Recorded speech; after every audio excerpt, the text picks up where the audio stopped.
पुरानी pension scheme में employ को जीपीएफ की सुविधा मिलती है, जबकि एनपीएस में जीपीएफ की कोई भी सुविधा नहीं मिलती है। तो सबसे पहले देखते हैं जीपीएफ होता क्या है। तो जीपीएफ यानी कि जनरल प्रोविडेंट फंड या सामान्य भविष्य निधि में अगर कोई गवर्नमेंट एम्प्लॉय सदस्यता लेता है तो उसको अपनी सैलरी का कम से कम 6% जीपीएफ में जमा करना होता है। और जीपीएफ में बहुत सारे फायदे होते हैं, जैसे कि जीपीएफ में जो पैसा जमा करते हैं उस पर उच्च ब्याज दर 7 से 8% तक का होता है।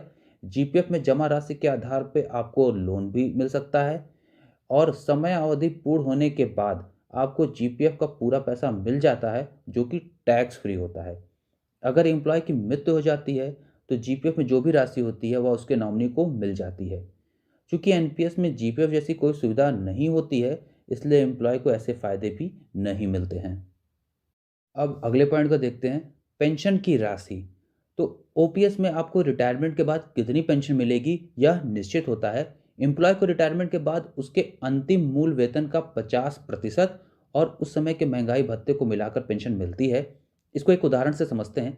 मान लीजिए कि एम्प्लॉय का अंतिम मूल वेतन यानी कि लास्ट बेसिक 50,000 रुपये है और उस समय का डीए यानी कि महंगाई भत्ता 5,000 रुपये है। तो उस एम्प्लॉय को जो पेंशन मिलेगी वह हो जाएगी 50,000 का 50% प्लस डीए, यानी कि हो जाएगा 25,000 प्लस 5,000 और यानी कि ये हो जाएगा 30,000 रुपये। तो मतलब ओपीएस में उस एम्प्लॉय को प्रतिमाह 30,000 रुपये पेंशन मिलेगी।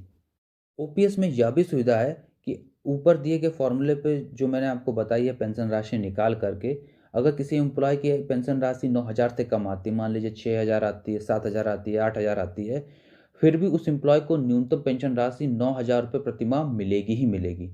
लेकिन एनपीएस में एम्प्लॉय को रिटायरमेंट के बाद कितनी पेंशन मिलेगी यह निश्चित नहीं होता है, क्योंकि एनपीएस शेयर मार्केट पर निर्भर होता है और शेयर मार्केट में भविष्य में कितना रिटर्न मिलेगा यह कोई भी कंफर्म नहीं बता सकता है।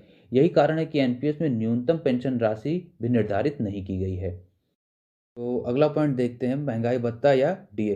पुरानी पेंशन में एम्प्लॉय को प्रत्येक 6 महीने के बाद डीए का लाभ मिलता है, लेकिन एनपीएस में डीए का कोई लाभ नहीं मिलता है। इसमें आपको दिए हुए प्लान के अनुसार एक फिक्स्ड पेंशन ही मिलती है।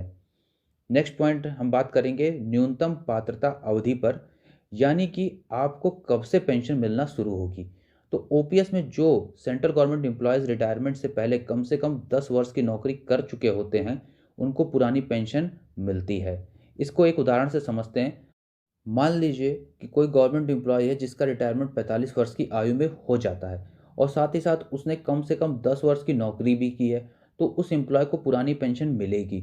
मतलब कि ओपीएस में आपका रिटायरमेंट कब हो रहा है इससे कोई मतलब नहीं है, बस आपका सेवा काल कम से कम 10 वर्ष का होना चाहिए। लेकिन एनपीएस की बात करते हैं तो इसमें एम्प्लॉय को 60 वर्ष की आयु होने पर ही पेंशन मिलती है। अब अगले पॉइंट को देखते हैं, ग्रेच्युटी। अगर हम बात करते हैं रिटायरमेंट ग्रेच्युटी को लेकर के, तो ओपीएस में ग्रेच्युटी के तौर पे मूल वेतन प्लस डीए का 16 गुना या अधिकतम 20 लाख रुपए मिलते हैं, जो कि टैक्स फ्री होता है।